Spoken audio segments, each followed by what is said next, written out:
저는 전력연구원의 박명수선임입니다. 오늘 말씀드릴 사항은 전기터빈 디지털 트윈을 기술을 활용한 발전산업 환경 변화에 대한 대응 방안에 대해서 말씀드리겠고요. 발표 순서는 다음이었습니다. 우선 여기 계신 분들께서 아무래도 그 발전소, 전기를 생산할 발전소와 관련해서 좀 생소하실 수도 있을 것 같아서 관련해서 간략하게 좀 대략도로 말씀을 드릴 건데요. 사실 요즘에 워낙 날씨가 덥다 보니까 항상 에어컨을 키시면서 또 그와 함께 전기 요금에 대한 걱정도 많이 하실 텐데요. 사실 생각보다 여러분들께서 많이 쓰고 계시는, 거의 매일 쓰고 계신 전기가 생각보다 상당히 좀 복잡하다라고 거대 설비로부터 생산이 되고 있습니다. 아마 거의 한 번도 발전소가 어떻게 생겼는지 어느 정도 사이즈인지 보신 적이 없으실 것 같고요.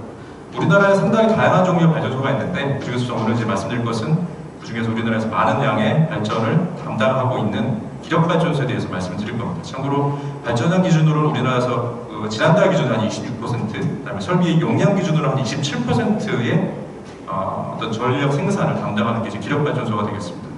기력발전소 기본적으로 이제 연료를 석탄을 쓰고 있고요. 유연탄이라든가 무연탄, 주로 유연탄을 쓰고 있는데 석탄을 이제 연료 공급 설비를 통해서 발전소에 도입을 합니다. 이 부분이 되겠고요. 이렇게 해서 그 공급된 석탄은 이제 미분기라는 걸 통해서 밀가루처럼 가루로 만들어서 연소가 잘 되게 만드는 미분기에서 가루를 만든 다음에 보일러라고 하는 설비에서 여기 실제 연소를 시킵니다. 열을 발생시키기 위해서. 열을 발생시킨 이 보일러에서 연소가스를 이용해서 실제 증기를 만들고 만들어진 증기를 가지고 터빈에서 회전력을 발생시킵니다. 그럼 이렇게 생성된 회전력이 같이 그와 함께 축으로 연결되는 발전기까지 함께 돌려서 예전에 기억나실 겁니다. FBI라고 했었던 원리에 의해서 발전기에서 전기를 생산하는 형태로 되고 이렇게 생산된 전기를 생산될 때 필요했었던 전기 다시 복수기라는 걸 통해서 다시 이제 거꾸로 이렇게 순환 루프 형태로 실시간으로 계속 진행이 되면서 지금도 우리가 쓰고 있는 전기가 여러분들에게 공급이 되고 있습니다. 근데 참고로 지금 계략도는 상당히 심플해 보입니다만 실제 가서 보시면 이렇게 큰 설비가 있나 싶을 정도로 많이 크고요. 대표적인 설비라고 말씀드릴 수 있는 보일러가 여러분의 집에서 쓰고 계신 뒤뜰에 있는 귀뚜라미 보일러라기보다는 사이즈가 어느 정도냐면 한 20층 정도 건물 사이즈 정도 됩니다. 그리고 그 안에 있는 보일러 튜브라고 하는 것들을 일렬로 쭉 염장을 시키면 서울에서 부산 거리에 해당하는 약 460km 정도 나옵니다. 매우 큰 설비고요. 또 그 앞에 말씀드렸던 이 터빈이라고 하는 것은 터빈, 그러니까 그림을 좀 가끔 보셨을 것 같고요. 뒤에서 보여드릴 건데 터빈 같은 경우도 사이즈가 지름만 하더라도 약 한 미터 단위 수준의 이름입니다. 상당히 큰 대형 설비고 또 그렇게 큰 설비들이 되게 많이 연결되어 있어서 만들어진 게 발전소입니다. 그러다 보니까 발전소 같은 경우는 사실 발전소가 아니라 우리가 맨날 쓰는 자동차만 하더라도 가장 상태가 잘 운영이 되려면 자꾸 껐다 켰다 하면 옛날부터 혼나지 않습니까? 옛날에 스위치 껐다 켰다 하면 혼나잖아요. 고장난다고. 뭐가 됐든 간에 어떤 트랜지언트 상태가 변하는 어떤 그 기간이 많아지면 사실 설비 입장에서 좋지가 않거든요. 발전소도 마찬가지입니다. 하다못해 스위치도 그런지 이렇게 다양한 거대한 요소들이 합쳐져서 만들어지는 발전소를 더 말하는 이유도 없겠죠. 그런데 문제는 뭐냐면 이렇게 거대한 발전소가 사실 어떤 그 사이즈라든가 원래 설계 기준이라든가 또 그 용량에 따라서 원래 자기가 담당해야 될 어떻게 보면 역할이 있었습니다. 저희는 이제 발전문에서 그걸 크게 나눠서 기저부하라든가 중간부하라든가 또 피크부하 이렇게 여러 가지 나눠서 말을 하는데요. 아까 앞서 말씀드렸던 그 기력발전소라든가 또는 많이 들어보셨을 법한 원자력발전소 또는 가스터빈 발전소 여러 가지가 있는데 그 중에서 원자력발전소나 그 화력발전소, 기력발전소 같은 경우는 기본적으로 대용량 설비이기도 하고 또 복잡다단하기도 하고 여러 가지 사유로 인해서 소위 말하는 기저부하, 베이스를 깔아주는 항시 운전돼야 되는 형태의 기준으로 설계와 계속 운영이 되어 왔었습니다. 기존에는. 근데 문제는 뭐냐면 요 근래 하도 많이 들으셨겠지만 신재생 발전이 되게 중요하다. 기후환경 변화에 대응이 필요하다. 저탄소, 무탄소의 어떤 그런 우리 주변 환경이 만들어져야 된다. 여러 가지 사유가 있어서 당연히 필요한 사유이기도 하고요. 그래서 태양광 발전이라든가 여러 가지 신재생 발전원들이 많이 도입되게 됐었습니다. 근데 문제는 뭐냐면 요 근래 아마도 뉴스에서도 좀 보셨을 것 같습니다. 우리나라에서 태양광 발전량이 되게 많다. 풍력 발전도 꽤 된다. 문제는 태양광 발전이라든가 이런 풍력 발전 같은 경우는 우리가 조절할 수가 없고 우리는 그냥 수용해야 되는 거죠. 햇빛이 비추면 태양광 발전하는 거고 바람이 불어주면 풍력 발전이 돌아가는 거죠. 우리가 조절할 수가 없습니다. 특히나 태양광 발전 같은 경우는 하루 중에서 실질적으로 태양광 발전에 의해서 전기를 생산할 수 있는 전기 생산 받는 거죠. 정확히 말하면 생산 받을 수 있는 시간은 생각보다 한 10시에서 5시 정도까지가 주로고요. 그 얘기 거꾸로 얘기하면 햇빛이면 많은 양의 발전을 담당하고 있던 태양광 발전이 더 이상 우리에게 전기를 줄 수 없기 때문에 순간적으로 근데 하지만 우리 계속 요즘에 해 떨어지더라도 요즘 계속 에어컨 키시잖아요. 우리가 계속 전기를 계속 필요로 하나 태양광 발전 더 이상 우리에게 주지 않습니다. 그럼 어떻게 되냐면 요 커브를 가지고 잠깐 설명을 드리면 태양광 발전이 한 6시쯤에 해졌습니다. 우린 여전히 이만큼이 필요한데 어떡하죠? 다른 발전원들이 갑자기 쭉 올라와야 되는 거죠. 이 차이를 메이크업하기 위해서. 그래서 미국에서는 유명한 전력 분야에서 더 커브라는 게 있습니다. 오른쪽 오리처럼 보이시나요? 네. 오리라고 하는데요. 그래서 더 커브라고 실제로 말을 합니다. 어떤 의미냐면 이 파란색 선은 예전이라고 예를 들어서 2012년도 수준의 해당 지역, 참고로 미국 캘리포니아 지역이고요. 에서는 이 정도 수준으로 낮 시간이죠. 밑에 타임 트렌드 보시면 낮 시간 이만큼의 기력 발전소에서 발전량을 이렇게 담당했었어야 됐습니다. 태양광 발전이 이때만 해도 별로 없었을 때니까. 그런데 시간이 가면 갈수록 연도가 지나면 지날수록 태양광 발전량이 많아지다 보니까 상대적으로 태양광 발전이 이쪽을 이만큼을 담당하니까 화력 발전이 담당해야 되는 양이 점점 줄는 겁니다.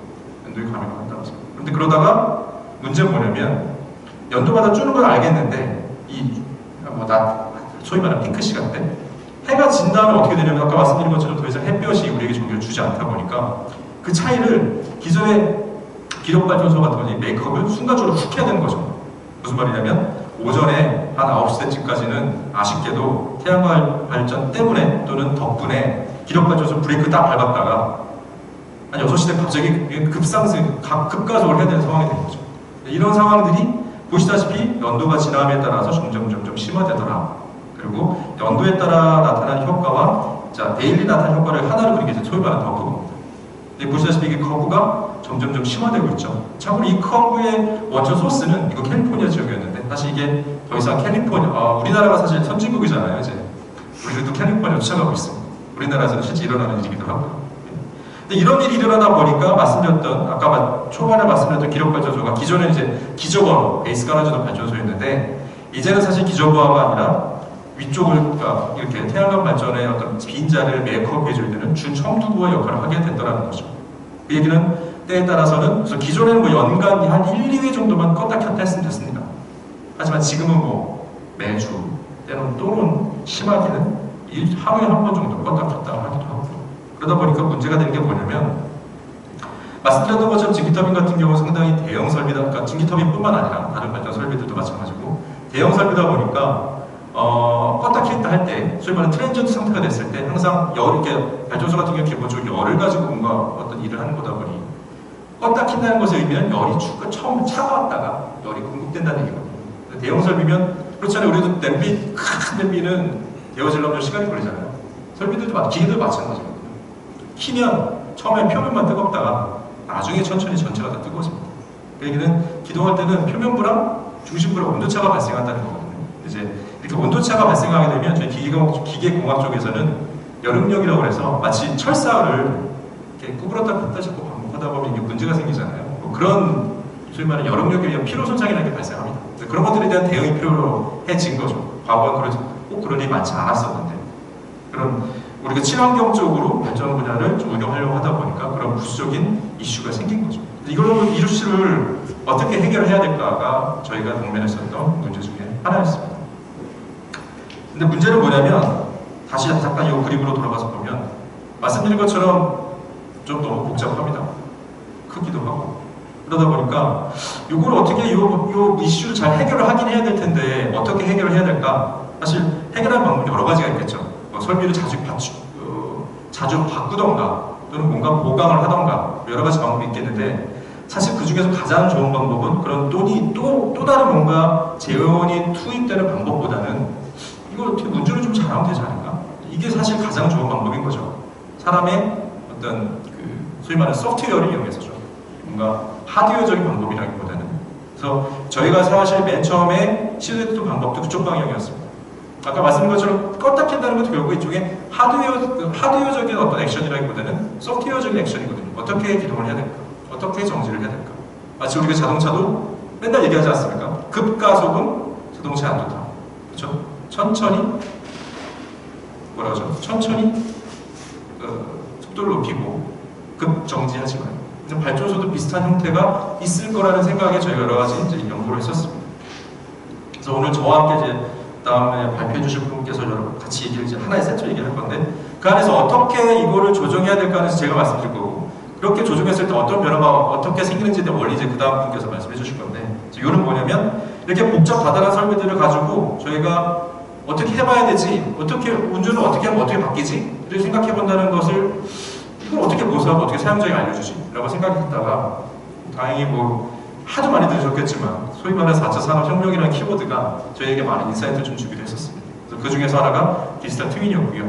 왜냐면 디지털 트윈이라는 것의 기본적인 개념이 이겁니다. 아시다시피 기본적인 개념이라는 것은 현생에 있는 실물을 가상의 공간에 동일하게 모사를 하되 소위 말하는 모사 첫 번째 소위 말하는 어떤 3D적인 동일시가 되겠죠.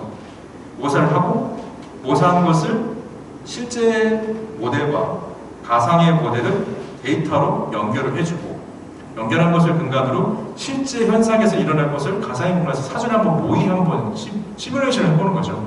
목적은 가상의 공간에서 시뮬레이션 해봤을 땐 내가 얻을 피해가 사실 별로 없으니까요. 앞서 보여드렸던 것처럼 발전소는 제 마음대로 이렇게 운전을 하게 되면 그에 따른 여파가 사실 너무 큽니다. 20층짜리 건물에 해당하는 설비를 이게 고장 나면 얼마가 될까요? 좀 캐시가 막죠. 그런 일이 일어나서 당연히 안 되고요. 안 되겠죠. 당연히 안 되죠. 그러다 보니까 가상의 공간에서 우리가 여러 가지 문제를 사전에 좀 가혹한 형태로도 몰아가고 좀 더 좀 원활한, 뭐랄까 상당히 좀 이렇게 스무스한 형태로도 몰아가고 여러 가지 형태로 문제를 좀 사전에 모사해보는 개념을 위해서 디지털 트윈 개념을 사용하게 됐다는 거죠. 그래서 디지털 트윈이라는 개념은 사실은 2001년부터 나오긴 했는데 실질적으로 우리가 많이 듣기 시작한 것은 얼마 안 되기도 합니다. 뭐 기껏해야 한 5년 정도. 하지만 실질적으로 많은 사람들이 쓰였던 것은 그것보다 더 얼마 안 된 것 같고요. 우리나라 국내 사례를 보면 한 2001, 2021년도, 2023년도 이때부터 다양한 각 분야에서 사실은 저와 비슷한 이유로 디지털 트윈이라는 개념을 쓰고 계시더라고요. 그래서 그와 관련된 몇 가지 사례들을 한번 말씀을 드려보면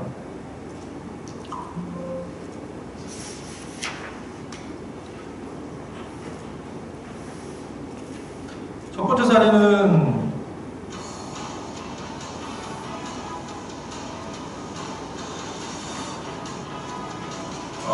그냥 구두로 말씀드리겠습니다.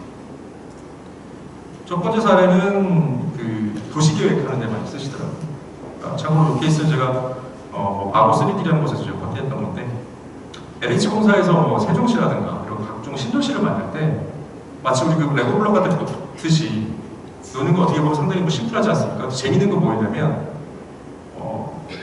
일사량을 아침부터 저녁까지 이렇게 일부러 태양을 좀 돌려보면 내 집안에서 어떻게 일사량이 또는 옆 활동이 어떻게 일사량이 있겠지를 그런 걸 통해서 단지 배치도 하시고 또 그런 걸 근간으로 또 뭐라 그러죠?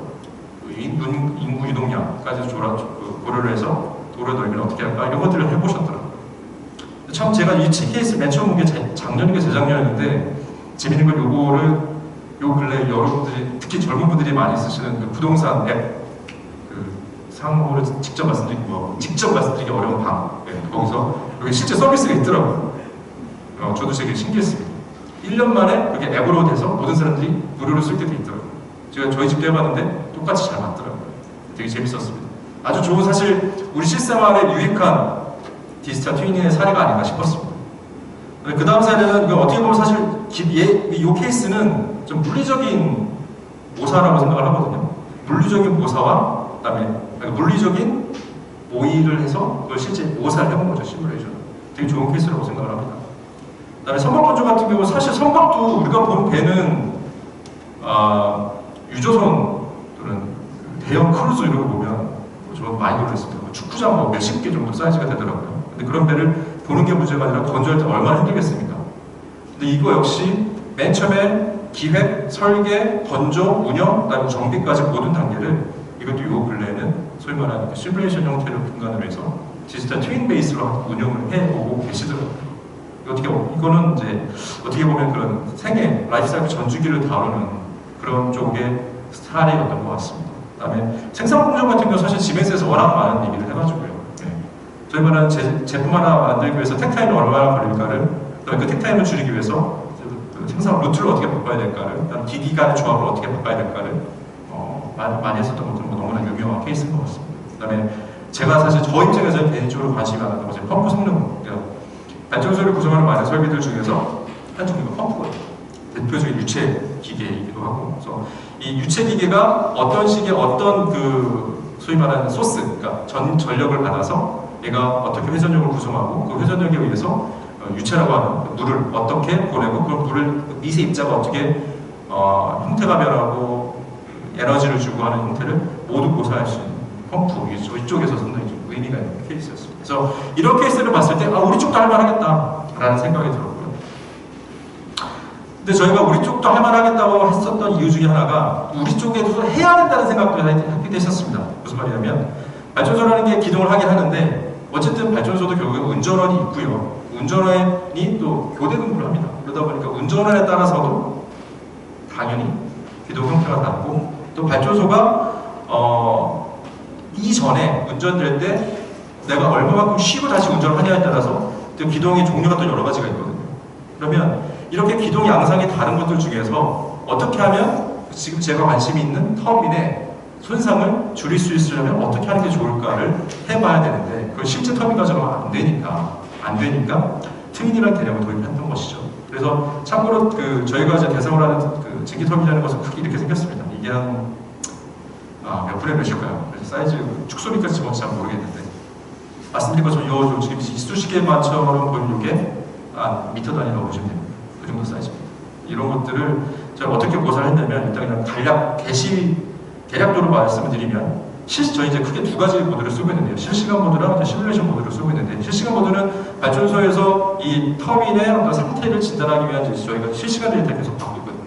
실시간 데이터를 받으면서 실시간으로 이 터빈의 상태가 어떤지를 확인하기 위한 실시간 모드가 하나가 있고, 두 번째는 아까 말씀드렸던 어떻게 해야 이 설비가 어떻게 설비 상태가 바뀔지를 알아보기 위한 시뮬레이션 모드, 저희가 두 가지로 이제 나눠서 만들어 놨습니다. 그래서 대상체는 보시는 거죠. 스팀 터빈이 되겠고요. 근데 문제가 뭐냐면, 사실 현장에서는 발전소 한번 기동할 때 작게는 3시간에서 많게는 12시간이 걸립니다. 그 얘기는 너무나 많은 설비가 있다 보니까 그것들을 다 모두 하나의 조작을 해야 그 중간에 있는 터빈이라는 게 실제 움직이기 시작하거든요. 근데 그렇다고 케이스 하나 해보자고 12시간 하자고 하면 사실 따라올 분이 많지 않습니다. 그래서 저희가 생각했던 건 뭐냐면, 사실 쉽게 쓰는 것도 매우 중요하거든요, 현장에서는. 근데 다양하게도 아까 말씀드렸던 것처럼 발전소가 기동될 때마다 이력이 다 다른 게 되게 다양한 이력들이 있습니다. 그래서 저희가 생각한 건 뭐냐면, 사용자가 쉽게 하려면 쉽게 내가 날짜만 선택하면 되게 하는 겁니다. 내가 관심 있는 날짜만 선택하면 그 해당 날짜에 있었던 이력들을 가지고 여기 내가 앞으로도 기동할 패턴이야 라고 선정하고 이것을 몇 번 반복하겠다고, 또는 내가 관심 있는 패턴들을 여러 개 조합하게 되면 내가 앞으로 운영하게 될 실제 기동 정지의 케이스를 어떻게 보면 일종의 가상 시나리오를 수립할 수가 있겠죠. 그래서 그 가상 시나리오를 가지고 터빈을 내가 앞으로 운영하면 내 터빈의 상태가 어떻게 바뀔까를 사전에 모의 시뮬레이션에 보낼 수 있는 형태로 좀 어려운 걸 좀 쉽게 적용할 수 있는 방안을 좀 만들어 본 거죠. 그래서 저희가 한번 실제 분석을 해보니까, 참고로 앞서 말씀드렸던 소위 말하는 기저부하를 움직일 때는 약 한 2017년, 8년 정도까지 기저부하로 많이 운영됐었거든요. 근데 그때까지만 해도 수명 소비 형태, 그러니까 손상도의 그래프가 기울기 한 요 정도 됐었습니다. 그러던 게 이때부터 좀 더 이게 그 손상의 정도가 좀 심해지는 게 보이더라는 거죠. 그래서 앞서 말씀드렸던 저희가 만들었던 저 뒤에 그림에서 보여드릴 건데, 그래가지고 만들어 보니까 확실히 발전소 운전 패턴이 바뀌니까 설비의 어떤 손상도가 그래프가 꺾이는 게 보이고, 또 사실 뒤에는 모르죠. 뒤에는 일단은 저희가 현재와 같은 기준으로 운영된다라는 가정을 놓은 것이고, 뒤에는 알 수는 없죠. 뒤에는 또 이제 이런 뒤에는 사실 알아보기 위해서 만든 거니까요. 그래서 지금 저희가 궁극적으로 하고자 하는 것은 향후 계획이긴 합니다만, 이걸 가지고 동영상만 말씀을 드리면, 참고로 지금은 이제 실시간 모드입니다. 다시 잠깐 보여드리면, 기본적으로 현재 발전소 운영 형태들을 가지고 그 운전 데이터가 실시간으로 들어온 걸 근간으로 터빈의 현재 상태를 나타내서 여러 가지 정량적 지표들을 보여드리고 있는 것이고요. 또 실시간 모드고요. 이제 시뮬레이션 모드로 넘어가게 되면 여기 이제 시뮬레이션 모드 넘어가고, 그래서 아까 말씀드린 것처럼 특정 날짜를 이렇게 선정을 해서 바꾸게 되면 그래서 바꾸다고 해서 의미는 내가 관심 있는 날짜, 내가 이때 기동 패턴이면 좋을 것 같아. 내가 이런 기동 패턴을 앞으로 하게 되면 어떻게 될까? 선정합니다. 선정하고 그 선정하는 것을 근간으로 현재 터빈의 상태 기준으로 이런 패턴을 더 하게 되면 어떻게 돼? 하면 이제 이렇게 점의 형태로 현재 이런 포인트였는데 이렇게 움직여 갈 거야. 뭐 이런 형태로 사전에 시뮬레이션 해볼 수 있도록 소위 말하는 이제 모의 운전 형태를 만들었다는 거죠. 근데 이제 저희가 앞으로 해야 될 것은 이런 것을 여러 가지 모의 시나리오를 여러 가지 형태로 한번 해보는 거죠. 이렇게 하면 되겠구나. 저렇게 하면 좀 더 상태가 좀 심각해지겠구나. 이런 걸 여러 가지 케이스를 이제 수립해보는 게 저희가 앞으로 해야 될 일입니다. 그래서 결론을 말씀드리면 우리가 매일매일 쓰고 있는 전기를 생산하고 있는 기력발전소는 대형 설비인데 사실 우리가 또 당면한 문제, 기후변화에 대응해야 된다는 문제로 인해서 여러 가지 또 다른 이슈가 생겨서 그런 또 다른 이슈들이 생긴 것들을 타개하기 위해서는 고가의 복잡 다단한 설비들을 직접 시험으로 해볼 수 없기 때문에 디지털 트윈이라는 기술을 통해서 사전 예측해 볼 수 있는 세계를 만들고 그걸 가지고 어떻게 앞으로 운전을 해나가는 게 설비 입장에서도 설비의 성능 측면에서도 신뢰도 측면에서도 좋을까를 사전 예측해 볼 수 있는 트윈 기술을 활용할 수 있었다라는 것을 결론으로 말씀드릴 수 있을 것 같습니다. 여기까지 발표 마치도록 하겠습니다. 감사합니다.